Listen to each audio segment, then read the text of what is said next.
Sur Facebook, je suis tombé sur un post où il y a une personne qui disait que les religions tirent vers sa fin. Et au niveau des commentaires, je voyais des gens qui étaient en train de se débattre que le plus riche de tel pays, c'est un musulman, le plus riche de tel pays, c'est un chrétien, ou bien le plus riche du monde, c'est un athée ou quoi que ce soit. Donc, ce que je voulais dire, c'est que ta vie financière, avoir de l'argent, devenir millionnaire, milliardaire, ne dépend pas de ta religion, ne dépend pas de tes croyances religieuses. Non.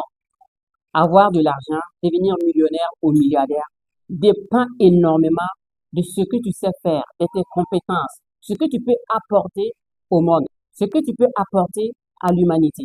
Je prends un exemple terre à terre.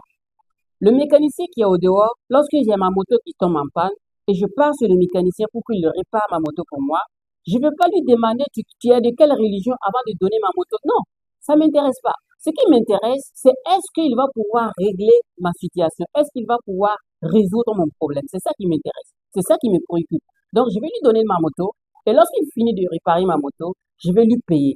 Je ne vais pas lui payer tout simplement parce que je l'aime, je veux qu'il gagne de l'argent. Non, je le paye tout simplement parce qu'il vient d'apporter une solution à mon problème. Donc, avoir de l'argent, devenir riche ou millionnaire ou milliardaire même, dépend de tes capacités, de ce que tu sais faire pour l'humanité. Parce que l'humanité ne va pas te payer, les gens ne vont pas te payer, les gens ne vont pas te donner de l'argent parce qu'ils veulent que tu gagnes de l'argent, mais tu viens d'apporter des solutions à leurs problèmes. Donc, vous pouvez renseigner sur l'histoire de ceux qui sont devenus riches, les millionnaires, les milliardaires. Vous allez voir qu'ils ont suivi des processus. C'est-à-dire, ils ont des compétences dès le début et ces compétences leur ont permis de pouvoir gagner de l'argent au fil du temps, au fur et à mesure. Et ils développent encore d'autres compétences qui leur ont permis de pouvoir atteindre le sommet. Donc, avoir de l'argent ne dépend pas de tes croyances religieuses ou spirituelles. Ce que je voulais également ajouter, c'est que il faut arrêter de se débattre sur les réseaux sociaux concernant les religions. Vous savez que tout le monde, dans sa vie,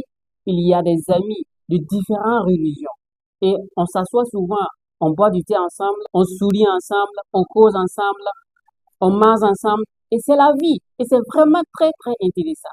Et vous allez voir que sur les réseaux sociaux, c'est le contraire. Pourtant, la vie qu'on vit autour de nous, avec les amis de différentes religions, c'est les mêmes personnes qui sont sur les réseaux sociaux. Donc, on doit également construire le bon humeur, le vivre ensemble, la cohésion sociale sur les réseaux sociaux comme on vit au dehors également. Car vous allez voir que c'est tellement intéressant, c'est tellement magnifique lorsqu'on s'assoit, lorsqu'on se donne des idées, on se partage des idées par rapport à des confrontations inutiles ou bien à des débats inutiles. Alors, si cette vidéo t'a plu, n'hésite pas de t'abonner et d'activer la cloche de notification pour ne rien manquer de nos prochaines vidéos. On se dit à bientôt. C'était Aboubacar.